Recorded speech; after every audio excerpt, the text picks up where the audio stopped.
Disney Frozen, The Ghost of Arendelle. One afternoon, Anna and Olaf were in the royal library when Olaf spied a large pink book. "Ooh, I like this one," Olaf said. "Wait, what's it about?" Anna read the title aloud. How to Find a Ghost. "I love ghosts," Olaf announced. "What's a ghost?" "Well, it's..." Anna smiled and put her book down. "I have an idea. Follow me." Minutes later, Anna and Olaf burst into Elsa's office. "Elsa," Anna said, "Olaf wants to learn about ghosts, and I think we should have an indoor camp out and go looking for one," Elsa finished. "Exactly," Anna said. Hours later, Elsa gathered some snacks from the kitchen, and Anna grabbed lots of pillows and blankets from their bedrooms. Then they met Olaf and began to look for a dark, spooky room they could use. They ended up in an old, unused portion of the castle. "I can't wait to learn about ghosts," Olaf said. "Let's make a fire and roast marshmallows first," Anna said. "Ooh, I just love warm fireplaces," Olaf declared. After the sisters had eaten their fill of roasted marshmallows, and Olaf had created a sticky marshmallow tower, they settled down with their blankets and pillows. "Is it time to learn about ghosts?" Olaf asked. "Yes," Anna said. "You go first, Elsa." Elsa laid the book in her lap and began to read. "Long ago, on a dark night in Arendelle," she whispered. She continued her story as Olaf listened, wide-eyed. A while later, Elsa heard Anna snort. Anna had fallen asleep. "Well, Olaf, I guess my ghost story made Anna pretty tired." "Come to think of it, I'm tired too," Elsa said as she yawned and snuggled down under her blanket. "Maybe we'll find a ghost tomorrow." "I'd like to meet a ghost," Olaf said before blowing out the candles. Soon, both sisters were sound asleep, but Olaf couldn't rest. He wanted to meet a ghost as soon as possible. As he looked through the book, he remembered something Elsa had read to him. Apparently, ghosts got lonely and wandered around at night. "Sometimes I get lonely and wander around at night too," Olaf said. "Maybe the ghost and I could wander together." As Olaf walked down the hallway, he noticed how dark it was. The only light came from the windows. He looked right and he looked left. He looked up and down, but he didn't see any ghosts. "Hello?" Olaf said aloud. "Ghost? I'm here to be your friend." But nobody answered. Olaf turned a dark corner at the end of a hallway, and then... thunk! Thump! Thump, thump, thump! Thump! Olaf tumbled down a staircase. Thump! Anna and Elsa woke with a start. "What was that?" they asked in unison. Then, "I don't know. And where is Olaf?" Anna asked. Elsa lit some candles and they wandered into the hallway. "Ooh!" came a little voice from the bottom of the staircase. Anna gasped. "That sounded like a ghost," Elsa said. They crept down, down, down the stairs. "Hello? Are you there, Sir Ghost?" Elsa said. "We want to be your friends," Anna added. Oh! I want to be friends too," the ghost said. Anna and Elsa stopped short. "Are you ghosts?" the ghost said. "Wait," said Anna suspiciously. Elsa quickly pulled off the sheet. "Ooh, I can see again!" Olaf exclaimed. "Thank you, ghost that looks just like Elsa." "I am Elsa," she replied with a laugh. "Oh, okay," said Olaf. Then he pointed to Anna. "And you are..." "Anna," said Anna. "Olaf, you made this our best ghost hunt ever," said Anna. "But I didn't find any ghosts," Olaf replied. "Well, maybe you didn't," But you became the best ghost-like snowman we've ever seen, Elsa declared. Disney Frozen, Snow and Tell. It had been a few months since Olaf had helped Anna and Elsa end the eternal winter in Arendelle. And as one of the kingdom's newest residents, he wasted no time in exploring his home. Olaf loved seeing new sights, hearing new sounds, and smelling new smells. One day, Olaf happened upon a group of children. "A parade!" he squealed. "I love parades!"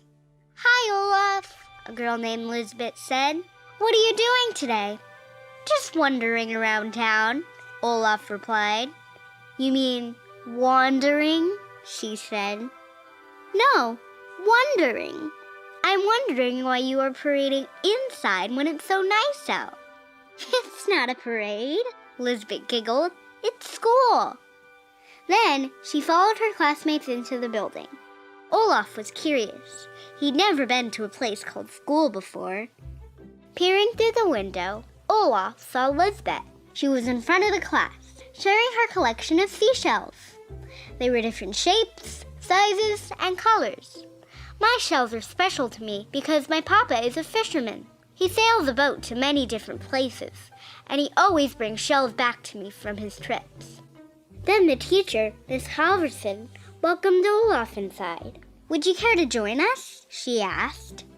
"Really? Could I?" Olaf asked. "We're having show and tell," said Lisbeth. "Ooh," gasped Olaf. "I love show and tell. That's my favorite." "What is it?" Miss Halverson explained that the students were sharing their collections, groups of items that had special meaning for them. It was Finn's turn next. He poured smooth, shiny marbles into his hand for the class to see. Olaf noticed that collections could be made up of all sorts of things, like marbles, rocks, figurines, or even fish. Olaf loved hearing about all the different collections the children had brought in. Suddenly, he raised his hand. "Miss Halverson, can I share my collection too?" Olaf asked. "I think you mean, may I share my collection?" Miss Halverson said. "Of course," Olaf said. She smiled. "Go ahead, Olaf. It's your turn."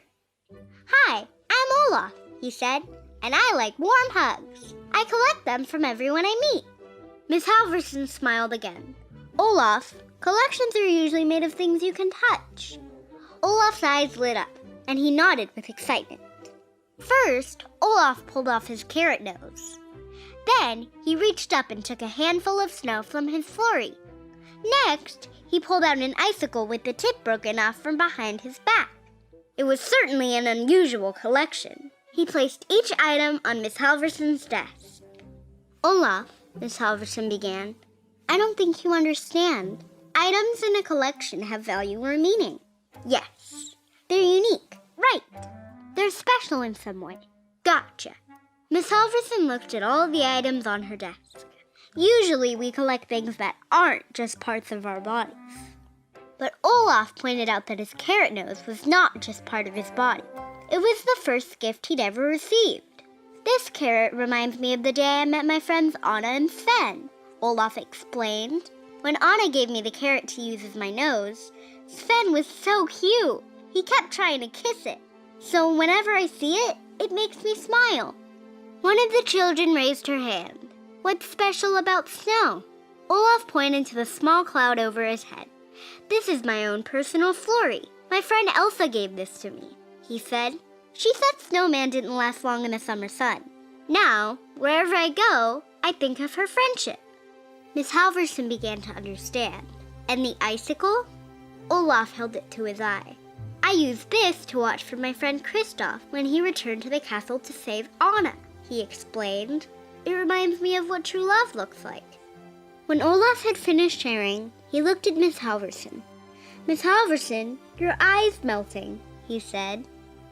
With a smile, Miss Halverson wiped away a small tear. Then, the entire class cheered as they came up to hug the little snowman. Olaf was thrilled. His collection of hugs had just grown a lot. Anna, Elsa, and the Secret River. One night, Elsa and Anna's mother sang them a lullaby about a secret white river flowing with answers to the past. Anna pretended to sleep. Elsa had just closed her eyes and drifted off when Anna shook her awake. "Let's go find the White River." "Let it go," said Elsa. "It's time to sleep." "But I have a million questions," said Anna, "and the White River could have all the answers." "And don't you wonder why you have magic?" At that, Elsa sat up. "Let's go." It didn't take them long to slip out of the castle and into the forest. "How will we find the White River?" asked Anna. "We've got to use our eyes," said Elsa. "Look!" shouted Anna. "I think I see it." The sisters ran toward a gleaming reflection, but it was only a stream. "Now what?" asked Anna. "A stream can lead to a river," said Elsa. But the stream only led to a pond. "Maybe if we listen we'll find the White River," said Elsa. Anna heard the sound of rushing water. They raced to meet the river, but all they found was a boulder with wind rushing through it. "If only we could smell the White River," said Anna. "What would it smell like?" asked Elsa. "Answers," said Anna. "And reindeer?" "This is ridiculous," said Elsa. The sisters had used their eyes, their ears, and their noses. They still hadn't found the White River, but they kept trying. "I can't see a thing," said Anna. "Try looking out the other end," said Elsa. As the hours passed, Anna and Elsa grew tired. They continued to explore.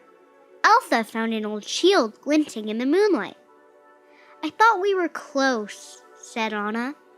They felt like giving up. Suddenly the wind lifted Anna.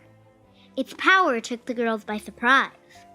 Something caught Anna's eye. The wind gently returned Anna to the ground. The sisters raced toward the White River. But it was only an ice mountain glittering in the breaking dawn. "It's almost morning," said Elsa. "But we didn't find the White River," said Anna. "Now what do we do?" "Sleep," said Elsa. Suddenly, the girls were snug again in their bed. In the morning, Anna shook Elsa awake. "Let's go find the White River." "It's only in a lullaby," said Elsa. But then she wondered if their adventure had all been a dream. Today we are going to be reading Frozen 2, One for the Bucks. I'm so excited. Oh my gosh. Anna and Olaf strolled through Arendelle toward the town library. Now that Olaf could read, he loved to share all sorts of interesting facts. "Did you know that squirrels can't burp?" asked Olaf. "And that bees have an extra stomach to carry nectar around in?" "No, I didn't," Anna said, laughing. When Anna and Olaf arrived at the library, Oddvar the librarian was hanging up a closed sign. "It's time for my family's get-together," he explained. Oddvar telling her the library was closing was the saddest thing Anna had ever heard. "Perhaps someone could watch over the library until you return," she said. But Oddvar wasn't sure about Anna's suggestion. She told Oddvar of someone who adored reading and who loved to share stories almost as much as he loved giving warm hugs. "Those are great qualities for a librarian," Oddvar agreed. "Who is it?" Olaf asked excitedly. "You," Anna exclaimed. "Me?" Olaf asked. "I'd love to help you." "And he's always got his nose in a book," Anna said with a laugh. "Sometimes I use it to save my place," Olaf admitted. Oddvar warned Olaf that running the library was quite a lot of responsibility. There was checking books out and checking them in. There was taking books off shelves and putting them back. But the snowman's enthusiasm won him over. With his bags packed, Oddvar waved as he headed out of town. Olaf's fondest dream had come true. He was surrounded by books. He could read on a window seat. He could read while sitting on a bunch of books. Olaf was having so much fun acting out the stories he read that at first, he didn't notice the curious faces in the windows. Olaf opened the library door and handed each of the children a book. Did you know that slugs have 4 noses? I found that out by reading. Soon, the children were discovering new things as well. Did you know that snails have over 14,000 teeth on their tongue? Asked one. Each day, more and more visitors came to the library. Olaf greeted each one with a warm hug and a good book. After Olaf had been in charge of the library for 2 days, Anna decided to check on him. She had never seen it so busy or so different. What do you think? Asked Olaf. The snowman had done a bit of reorganizing. He had grouped some books on the shelves together based on their colors, and other rose like towers high into the sky. Still, other books formed rainbows that kids ran under. It's certainly a unique way to arrange a library, Anna said politely as she looked around. The fairy tales made a castle, Olaf said. At just that moment, Oddvar returned. He looks like he could use a warm hug, Olaf whispered to Anna. I'm not sure that's the best idea right now, Anna said. This is wonderful, said the librarian as he scooped up Olaf in a warm hug of his own. For the first time in forever, the library was full of children. Most had come to discover new facts, and all of them wanted to check out books. And while they loved Olaf's new book creations, they did understand that the books had to be put back in order on the shelves if the kids wanted to find what they were seeking. Everyone offered to help.